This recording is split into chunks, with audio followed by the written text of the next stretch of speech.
감사합니다. 시편 말씀은 몇 편으로 되어 있습니까? 시편은 150편으로 엮어져 있습니다. 잠언서는 몇 장으로 되어 있나요? 잠언은 31장으로 되어 있습니다. 따라서 시편을 하루에 5편씩 읽으면 한 달이면 다 뗍니다. 또 잠언도 하루에 한 장씩 읽으면 한 달이면 잠언을 다 읽을 수가 있습니다. 1년이면 시편 12번, 잠언도 12번 다 떼고 읽을 수가 있습니다. 사실 시편과 잠언이 중요한 말씀 중에 하나가 되지요. 시편은 그 내용이 또 의미가 있고 잠언도 그 내용이 의미가 있습니다. 시편은 그 내용이 하나님과의 관계를 말씀해 주고 있어요. 그런가 하면 잠언은 사람과의 관계를 말씀해 주고 있어요. 모든 것은 관계가 중요합니다. 인생에 있어서 관계가 좋아야 행복하고 아름답고 편안한 겁니다. 관계가 어긋나고 깨지면 재미없지요. 관계가 어긋나고 깨지면 불행스러운 사건도 터지게 되어 있습니다. 가족마다 관계가 아름다워져야 행복한 가정을 누릴 수가 있어요. 가끔 어떤 가정은 불화가 심합니다. 관계가 깨지니까. 그러나 비극적인 일이 생기지 않겠습니까? 따라서 하나님과의 관계도 마찬가지입니다. 하나님의 관계가 어긋나고 비틀어지고 깨지면 복은 떠나고 저주가 임하고 마귀가 따라붙습니다. 그 사람과의 관계도 깨지면 힘들어지고 고통할 수밖에 없는 것이죠. 다시 회복하는 시간이 많이 걸리고요. 또한 어떤 경우는 평생 동안 회복이 안 되는 경우도 있습니다. 그게 좋았던 이유, 함께 늘 식사도 하고 만났던 이유도 이상한 일로 한번 뒤틀어지고 깨지면 나중에 원수가 되는 경우가 허다합니다. 참 회복이 어려운 것 같아요. 그 앙금이 남아있는 것 같아요. 옛날에 함께 좋았었는데 한번 어그러지고 깨지니까요 앙금이 있어서 자꾸 앙금을 생각하는 겁니다. 그가 나에게 이런 말을 했지, 웃으면서 만나고 얘기하지만 또 앙금이 있어서 그것이 또 피업되니까 이게 화합이 안 되는 경우가 참으로 많습니다. 시편은 하나님과의 관계를 말씀해 주고 있는데 이 관계를 잘 만들어 갔던 사람이 오늘 시편 말씀을 기록한 다윗입니다. 시편 23편은 성경 말씀 중에서 가장 많이 불려지고 읽혀지는 말씀 중에 하나로 우리는 알고 있어요. 포근함과 그리고 평안함을 주는 유명한 시로 우리는 알고 있지요. 근데 이 시편이 언제 기록됐을까요? 어떤 배경 속에서 이 시편이 기록됐을까요? 우리 이것을 알고 은혜를 받아야 될 것이라고 생각이 됩니다. 다윗의 삶은 4단계로 나누어진다고 그렇게 생각할 수 있어요. 첫 번째는 다윗은 목동 시절을 생각할 수 있습니다. 다윗은 어린 나이에 목동의 삶을 시작하게 됩니다. 형님들이 위로부터 7이 있었지만 아버지 양가 치기를 거부합니다. 험하니 힘든 일 싫다는 거죠. 그래서 어린 나이에 막둥이 다윗이 아버지 양을 치고 양을 먹이고 양을 관리하는 일을 하게 됩니다. 여러분, 목동의 삶 참으로 험난하고 고난하고 힘든 삶이죠. 해마다 양을 먹이고 이끌어가고 초장을 따라서 옮겨야 되고 어떤 때는 1주, 2주이고 집어 못 갑니다. 왜? 양들을 먹여야 되겠죠. 굉장히 목동의 삶이 피곤하고 지치고 험난한 삶이죠. 그는 그러나 목동한 삶 속에서 하나님을 더 가까이 가려 이어갑니다. 이게 다윗의 목동 시절의 바로 삶이었습니다. 또 거기다가 양들을 사나운 짐승에게서 지켜야 될 의무가 있는 겁니다. 여러분, 들판에는요 사나운 짐승이 있어요. 양은 힘이 없습니다. 아무것도 모릅니다. 산한 짐승이 다가오면요 먹히게 돼 있습니다. 이걸 지키느라 다윗이 무지무지 애를 쓰고 진땀이 나고 힘이 드는 겁니다. 다윗은 어떻게 지켜갑니까? 하나님을 의지하며 찬송하며 양들을 지켜갑니다. 그는 들판에서나 초지에서나 초장에서나 산에서 양을 지켜가는데 짐승과 싸워야 됩니다. 맹수와 싸워야 될 입장이 다윗의 고단한 삶이었습니다. 그러나 보니까 아무도 의지할 것 없습니다. 누가 있겠습니까? 양과 자신뿐이죠. 아무도 의지할 것이 없는 겁니다. 돌아보니까 아무도 없어요. 우리가 살다 보면 형제 자매도 있고 또 식구도 있고 친척도 있고 부모도 있을 수가 있고 자녀도 있을 수 있지만 돌아보니까 나 혼자. 이게 인생의 삶이라는 거죠. 다 있지요. 주위에는 친척이 없을 수도 없지요. 형제가 있지만 돌아보니까 역시 나 혼자. 이런 삶 속에서 무엇을 생각할 수 있겠습니까? 그게 하나님만 의지하자. 하나님만 믿고 따르자. 이러한 삶이 만들어지게 되는 것이죠. 다윗도 똑같습니다. 돌아보니까 아무도 없어요. 들판에 양뿐입니다. 누가 있겠습니까? 형님들이 거기 있는 것도 아니고 부모가 거기 있는 것도 아니고 자기 혼자뿐입니다. 다윗은 그 하나님을 의지하고 가까이 갑니다. 그러자 하나님도 다윗과 함께하는 것을 볼 수가 있죠. 야고보서 4장 8절에서 말씀합니다. 하나님을 가까이 하라. 그리하면 너희를 가까이 하시리라 하고 말씀해 주고 있지요. 우리도 의지할 것이 어디 있겠습니까? 하나님뿐이지요. 다윗은 이렇게 하나님을 가까이 하니까 하나님의 함께함을 믿었고요. 마음에 느낌이 왔습니다. 아, 하나님 나와 함께 하시는구나 하는 그 여러 가지 신앙을 갖고 있었습니다.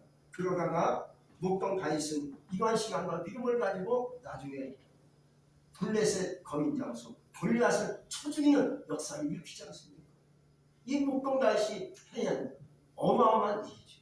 두 번째는요, 다윗은 왕궁 시절이 있었습니다. 어느 날 사울왕이 악심이 걸려 이상한 행동을 합니다. 왕인데도 불구하고 악심이 들어오니까요, 말도 이상하고요, 행동이 이상하게 보여지는 겁니다.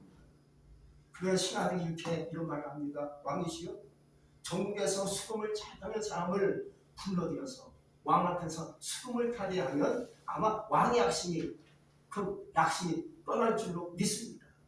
그러네 그는 누가 수금을 잘 타고 있느냐? 우리가 듣기로는 이새의 아들 목동 다윗이 수금을 잘 타는 사람으로 유명하게 들렸습니다. 빨리 데리고 오거라.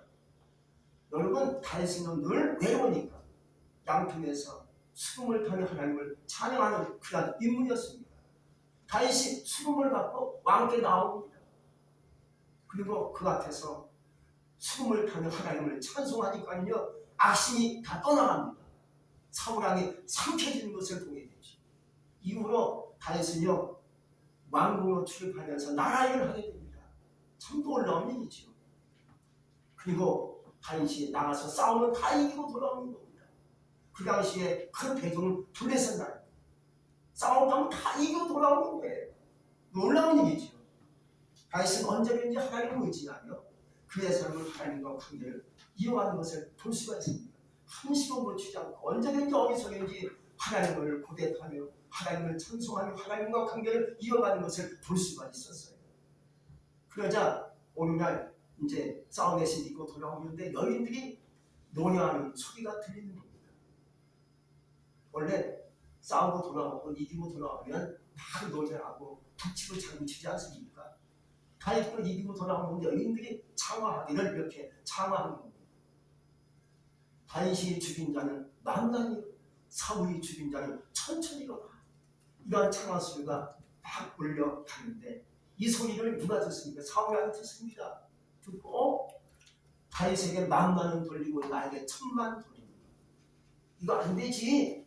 다윗이 인기가 올라가네. 이러다가 다윗이 내 자리를 뺏겠네 하고 다윗을 시기하기 시작합니다. 시기가 올라갑니다. 시기가 넘쳐나니까, 시기가 극에 달하니까 다윗을 죽여야지. 이런 지경까지 가게 되세요. 다윗을 죽이려고 마음 먹습니다. 어느 날 마침 왕궁 안에 어느 그 공간에 어느 방 안에 다윗이 사울이 함께 둘이 있는데 사울이 다윗을 죽이려고 창을 들어가지고 창을 던집니다. 근데 다윗이 얼마나 빠르니 두 번씩 피합니다. 죽지 않습니다. 이것을 보고 있는 사울 왕이 하나님이 다윗과 함께하네. 이걸 느끼니까 더 두려워지는 겁니다. 그때부터 다윗을 죽이려고 마음먹지요. 이것을 알고 있는 다윗은 정말로 세 번째 도망자의 시절을 갖게 됩니다. 다윗은 사울의 손길을 피하여 그때부터 도망자의 신세가 되고 말았죠. 사울왕은 3,000명의 군사를 거느리고 다윗을 잡으려고 막 따라다닙니다. 다윗은 숲을 들판 또 동굴로 다니면서 피하여 도망자는 도망자의 신세가 되고 맙니다. 그의 피신처가 동굴입니다. 숲이고 그러한 것이 피난처가 되는 것이죠. 그러다 보니까 삶에 항상 언제나 안정이 아니라 들떠 있습니다. 들떠 있는 것은 다윗의 삶이었습니다. 그렇지만 이런 환경 속에서 하나님을 떠나지 않고 하나님을 고백하며 노래하는 사람이 다윗이었습니다. 그래서 동물 속에서 하나님께 지어서 바친 시가 142편으로 유명합니다. 142편 1절에 이렇게 고백합니다. 내가 소리내어 여호와께 부르짖으며 소리내어 여호와께 간구하리라. 이러한 시를 하나님께 엮어가면서 하나님께 노래하는 모습을 동물 속에서 그가 하나님께 찬양하게 되는 것이죠. 여러분, 사람이 들떠 있으면 아무 일도 못합니다. 하나님을 믿는 것도 건성건성 믿다 보니까요 은혜가 되지 못합니다. 다윗이 그럴 수 있다고 생각하지만 그러한 도망자의 삶 속에서 그 하나님을 고백하며 말씀의 도를 지키려 나가는 모습을 우리는 말씀을 통해서 볼 수가 있어요. 한 번은 이제 사울왕이 다윗을 죽이려고 많은 군사를 거느리고 왔다가 다윗이 몰래 숨어있는 동굴 속에 그 어귀에 있다가 잠이 맙니다. 그거 인간인지가 피곤하겠지요. 다윗은 깊은 동굴 속에 다른 그 추종자들과 함께 동굴 깊은 속에 있고요. 사울왕과 군사들은 불 어귀에 있다가 잠이 맙니다. 왜? 계속 따라가니까 피곤하겠지요. 사울도 피곤하겠죠. 그래서 잠이 확 들어오는데 이 사실을 알고 있는 다윗 그 부하들이 얘기합니다. 왕이시여 다윗이여 잘 됐습니다. 이참에 우리의 원수 사울을 죽입시다. 강칼로 죽일 수 있습니다. 제가 하니까 다윗을 기회됩니다. 죽이지 말고 사울왕은 하나님께 기름 부어서 세운 왕. 어찌 내가 하나님께서 기름 부어 세운 왕을 죽일 수 있겠느냐. 죽이지 말아라. 죽이면 안 된다. 우리가 하나님께 범죄하는 것이다. 이것이 다윗의 신앙입니다. 우리 같으면 마저 죽여야 돼. 악에 뿌리면 제거해야 돼. 귀찮아 죽겠어. 마음이 불안해서 못 살겠어. 하고 죽일 수 있겠지만 다윗은 하나님 도를 생각합니다. 말씀을 생각하니까 죽일 수 없는 겁니다. 다만 사울이 잠들고 있을 때 옷자락만 배를 가지고 나와서 나중에 사울에게 얘기합니다. 아버지 사울 아니시오. 제가 마음을 쉬지 않고 옷자락만 배우고 나왔습니다. 제가 무슨 죄를 졌습니까? 내가 사울왕에게 어떤 죄를 지었길래 왜 저를 죽이려고 따라옵니까? 사울왕 내가 미안하다. 내가 잘못한 죄입니다. 다시는 내가 너를 죽이지 않겠다 하고 언약하고 떠나지 않습니다. 이게 다윗의 신앙 고백입니다. 어떤 환경 속에서도 마음이 들떠있고 안정이 안 됐지만 그러한 삶 속에서도 다윗은 하나님을 고백하고 찬송하며 나가게 됐던 것이죠. 다음으로는 왕자의 시절입니다. 다윗은 하나님과 관계를 이어가다가 어느 순간에 보니까 왕이 됩니다. 사실 다윗왕은 왕적인 생각을 안 했는데 하나님이 계속 그를 끌어가 왕적 관계를 이어가다 보니까 어느 순간에 왕이 되지 않습니까? 반면 사울왕은요 시작은 좋았지만 갈수록 하나님과 자꾸 멀어집니다. 하나님 중심보다 자기 중심, 권력 중심으로 이어가면서 나중에 펴나가요. 죽고 말지 않습니다. 여러분 하나님 중심으로 사는 것이 엄청난 축복인 줄로 믿습니다. 내 중심, 내 생각으로 살면요 가다가 결국 내 인생이 꼬이게 됩니다. 내 인생이 힘들어질 수밖에 없습니다. 지금 비록 피곤하고 지치지만 언제든지 하나님 중심으로 말씀 중심으로 살 수 있기를 주의 이름으로 축복합니다. 다윗도 사람인지라 그가 왕이 됐을 때 두 가지 사건이 그에게 닥치게 됩니다. 하나는 자기 부하의 부인을 건드립니다. 이게 참 다이도 어쩔 수 없는 인간인 것 같아요. 결국 자기 부하의 부인을 건드리면서 결국 부하를 전쟁에 깊이 개입시켜가지고 죽이게 합니다. 이걸 하나님이 아시고 나중에 다윗을 책망합니다. 나간 선지자가 와서 얘기합니다. 왕이시면 당신이 그 죄를 졌습니다. 하나님께 범죄했습니다. 다윗이 많은 분들과 꿇어엎드려 얘기합니다. 이게 다윗이라는 거예요. 웬만한 것 같으면 왜 나에게 지적질하 이놈아 이런 죽여라 할 수 있지만 다윗은 내가 잘못했습니다 하고 거기서 꿇어엎드려 회개하고 있습니다. 이것이 다윗 왕의 바로 고백이라는 거예요. 또 하나는요, 자기가 제일 사랑했던 아들 압살롬이 반역을 일으킵니다. 압살롬은요 아주 안중에 제일 잘생긴 아들. 머리숱이 얼마나 많은지 몰라요. 그 인물이 너무 잘났어요. 너무 잘났으니까 압살롬이 나는 왕이 돼야 돼. 왕이. 내가 인물이 제일. 내가 왕이 돼야 돼. 이런 마음이 늘 마음속에 꿈틀리고 있어요. 그러다가 어느 날 반역을 일으킵니다. 반역을 일으키니까 졸지에 이 사건으로 다윗은 아들을 피하여 왕궁에서 쫓겨나가 귀신자의 길로 들어서게 됩니다. 천하의 다윗인데 다윗이 누군데? 근데 결국 반역을 일으키니까요 축자사자 죽음을 피한 원래 다른 사람들과 함께 여인들과 함께 가족들과 함께 피신하여 도망자의 길로 가게 됩니다. 근데 여러분 피신하면서 기록한 시가 바로 오늘 우리가 읽으신 시편 23편이라는 거예요.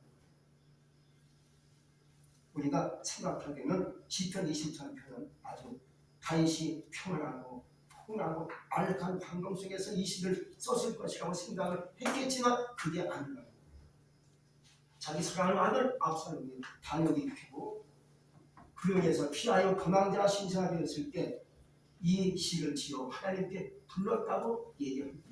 그러니까 시편 23편의 배경은요 아주 처절하고 수치스럽고 절망적이고 가슴이 찢어지는 아픈 상처 속에서 하나님께 드려진 찬양의 시가 시편 23편이라고 얘기합니다.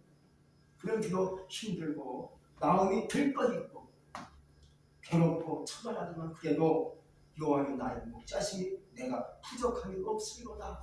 나는 희망찬 고백을 할 수밖에 없었다는 거예요.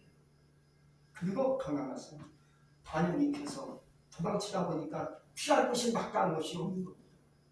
갑자기 왕궁에서 어느 집을 지어서 이렇게 전원주택을 만들어 준 것도 아니고요. 갑자기 피신하여 가다 보니까 마땅히 구할 곳이 없지만 주님은 나를 푸른 초장에 누리시 출마한 물가로 인도하신도다 라는 찬양의 고백을 하나님께 드릴 수 있었다는 겁니다. 참 놀라운 시지요. 여러분 절망 속에서 마음이 들떠있는 갈등 속에서 하나님을 찬양할 수 있게 됩니다. 나는 집도 없어요. 갈 것도 없어요. 물질로 너무 부족해. 그러한 고통 속에 있지만은 그 속에서 우리 주님이 나를 인도하십니다. 어떻게 인도하십니까? 나를 푸른 초장 그리고 실만한 물가로 인도하십니다. 나는 희망찬 고백을 찬양을 하나님께 올릴 수 있기를 주의 이름으로 축복합니다. 또 성경에서는요 내 영혼을 소생시키시고 라고 고백하고 있는데 여기서 소생을 하는 말은 거의 죽어가고 있는데 다시 살아나는 것을 의미합니다. 다윗이 그러했다는 거죠. 거의 죽어가고 있는 거예요. 우리가 그럴 때가 있습니다. 어떤 때는 우리가 죽을 것 말고할 때가 있습니다. 너무나 힘들 때가 있습니다. 그러나 우리 하나님께서 나를 소생시키시는 거죠. 다윗은 지금 사망의 음침한 골짜기로 다니는 것입니다. 그래서 거의 압살롬이 괴물이 되어가지고 자기 아버지를 죽이려고 판치고 있는데 다윗은 아직 사망의 음침한 골짜기로 다니고 있는 거예요. 거의 죽음의 길로 다니는 거예요. 언제 잡힐지, 언제 끌려가서 죽을지 모르는 그런 형편에 살고 있지만 여기서 또 고백합니다. 해를 두려워하지 않을 것은 이유가 있습니다. 주께서 나와 함께 하십니다. 이런 고백을 하나님께 오늘 다윗 시편 기자가 드리고 있는 것을 볼 수가 있습니다. 그 하나님과 관계를 계속 이어가고 있죠. 여러분 슬프나 기쁘나 좋을 때나 안 좋을 때나 나에게 위기가 찾아오면 하나님을 고백할 수 있기로 하나님을 찬송할 수 있기로 합니다. 좋을 때는 하나님을 찬양하다 힘들 때는 원망하면 이건 잘못된 신앙이지. 다윗은 키워보면 불공이 많은 인생이었습니다. 고통이 많은 인생이었습니다. 위기가 많은 인생이 다윗이 아닌가 그런 생각이 듭니다. 그럴 때 그는 늘 어디서 뭘 했습니까? 하나님과 관계가 늘 이어갔다는 거지. 하나님과 관계가 깨지거나 비추어지면 안 되지 않습니까? 어떤 환경 속에서도 하나님과 늘 관계가 이어지는 가운데 주님을 고백하는 시가 오늘 시편 20편인 줄로 믿습니다. 주의 지팡이와 막대기가 나를 안하시나이다. 여러분 주의 지팡이와 막대기는요 원수만을 꺾는 하나님의 강력한 무기고 우리를 인도하는 손길이 될 수가 있어요. 할렐루야. 이렇듯 다윗은 죽음 같은 환경 속에서도 주님을 고백합니다. 그래서 주님의 원수의 목전에서 주님은 나에게 상을 차려주시는 것 그렇게 하나님을 고백합니다. 힘들고 역경 속에서 죽음 앞에서도 하나님을 노래하고 찬송하니까 우리 주님께서 원수의 목전에서 나에게 상을 베풀어 주시고 기름으로 내 머리에 발라주시니까 내 잔이 넘치나이다. 할렐루야. 은혜가 넘치는 것이죠. 축복이 넘치는 것이죠. 하나님의 은혜가 넘치게 되는 것이죠. 그런 예수님이 그렇게 넘칠 수 있길 바랍니다. 어떠한 환경 속에서도 오늘 시편 기자의 고백같이 나는 주님을 고백합니다. 고백합니다 하고 찬양하고 고백하시는 가운데 여러분의 잔이 신앙의 축복의 잔이 넘칠 수 있기를 주의 이름으로 축복합니다. 이제 다윗은 세 가지의 신앙으로 주님께 나아갑니다. 첫째, 감사의 고백을 하나님께 늘 드리는 것을 볼 수가 있습니다. 이것이 다윗이 갖고 있는 엑기스입니다. 늘 시편 기자를 보면 시편을 보면 감사가 항상 넘쳐요. 감사가 넘쳐요. 여호와께 감사라 그는 승하시며 그인자하심이 영원하니로다. 이 찬양이 계속 나와요. 이 시편 기자는요 좋을 때 감사한 게 아닙니다. 힘들고 어렵고 위기에 처했을 때 여호와께 감사라 감사라. 이 감사가 늘 고백이 넘치니까 하나님이 그를 계속 이끌어가시는 것을 볼 수가 있습니다. 여러분들 하나님께 감사의 고백이 찬송을 통해서 기도를 통해서인지 감사의 고백이 항상 끊어지지 않기를 주의 이름으로 축복합니다. 두 번째는요 찬양입니다. 시는 찬양이지. 시편이 바로 찬양의 시라는 것을 우리는 알고 있어요. 마음이 떠 있을 때 하나님께 찬양하시고 오늘따라 마음이 안정이 안 됩니다. 마음이 들떠있네. 내 마음이 뭔가 갈등이 있네요. 하나님께 찬양할 수 있기를 주의 이름으로 축복합니다. 미국의 V 테러 쌍둥이 띠피에 붕괴 사건이 있었어요. 우리나라는 옛날에 삼풍백화점에 붕괴 사건이 있어가지고 삼풍백화점이 확 무너졌지. 그래서 많은 사람이 죽었어요. 어마어마하게 죽었죠. 근데 부사에서 살아온 사람들 중에 한 여인을 소개합니다. 그 여인은요 붕괴로 인해 가지고 그냥 한마디로 그 거기에 쌓여가지고 꽉 막힌 공간에 있었던 거죠. 뭐 벽에 막히고 와르르 무너졌으니까 뭐 살 수 있는 공간이 어디겠습니까? 근데 그 여인은요 하나님을 거기서 찬양했다는 거죠. 왜 찬양하겠습니까? 왜 찬양하겠습니까? 살배에서가 아니라는 거죠. 하나님께 천국 가기 위해서 찬양했다는 거죠. 이제 죽었으니까 이제 죽는 거니까 거기에 깔렸으니까 뭐 여기서 깔렸으니까 어디 살 수 있겠어요. 그래서 하나님께 막 찬양하는데 찬양하는데 어디서 강력한 힘이 이 여인을 밀고 나가더라는 거지. 강력한 힘이 뒤에서 확 밀어주는데 그냥 떠내려가다 보니까 치유가 보이더라는 거지. 그래서 나왔다고 얘기합니다. 이 여인은요, 이 여성은요, 교회에서 반주로 봉사하고 있는 초등학교 교사라는 거지. 여러분, 힘들고 외롭고 슬프고 마음이 떠있을 때 하나님을 찬양할 수 있게 됩니다. 다윗이 그러했습니다. 도망가 신청하였습니다. 압살롬 아들이 반역을 일으켰을 때 그가 어디서 뭐 했겠습니까? 큰일 났네 죽었는데 한숨 짓고 원망한 것이 아니라 하나님을 고백합니다. 여호와는 나의 목자시니 내가 부족함이 없습니다. 이 놀라운 고백을 그가 할 수 있었다는 것이죠. 또 세 번째는요 예배입니다. 예배는 하나님께 나가는 신앙을 얘기하는 거죠. 많은 사람이 그래요. 전도하면 저 집에서 그냥 기도해요. 기도하겠죠. 그래서 하나님께 나가는 시간에 예배는 하나님의 전에 와서 예배 드리는 것이 예배 하나님께 예배하는 것은 하나님께 나가는 시간. 집에 혼자 앉아서 기도 다 합니다. 누군지 내요. 뭐 가끔 필요하면 힘드니까 하나님 도와주세요 할 수 있겠지. 그것은 의미가 없는 거예요. 하나님께 나와야 예배가 드려지는 것이고 하나님께 나와야 내 몸을 드릴 수 있는 시간이 되는 것이죠. 예배는 하나님께 나의 몸과 마음을 드리는 것을 얘기하는 거죠. 항상 다윗은 하나님께 자신을 드렸습니다. 하나님께 바쳤습니다. 일생을 하나님께 바친 사람이 누굽니까? 다윗이죠. 예배하는 삶이 되시기를 축복합니다. 마지막으로 순종입니다. 주님께 순종이 되니까 하나님과 가까워지면서 하나님께 은혜를 받고 하나님께 복을 받을 수가 있는 것이죠. 힘들지만 순종해 보는 겁니다. 내가 힘들지만 주님께 나오는 겁니다. 내가 주님께 나오는 거 피곤하지만 순종해 보는 겁니다. 내 인생이 답답하지만 순종해 보는 겁니다. 다윗이 그거 했던 것이죠. 예수님이 그거 하셨습니다. 예수님이 십자가 지고 가시기 전에 궁궐 감독에서 예수님께 하나님께 기도했습니다. 기도하니까 얼마나 예수님이 기도하는 것이 얼마나 굉장히 컸든지 땀방울 핏방울이 되도록 그게 예수님이 기도했습니다. 기도하는 내용이 이거였습니다.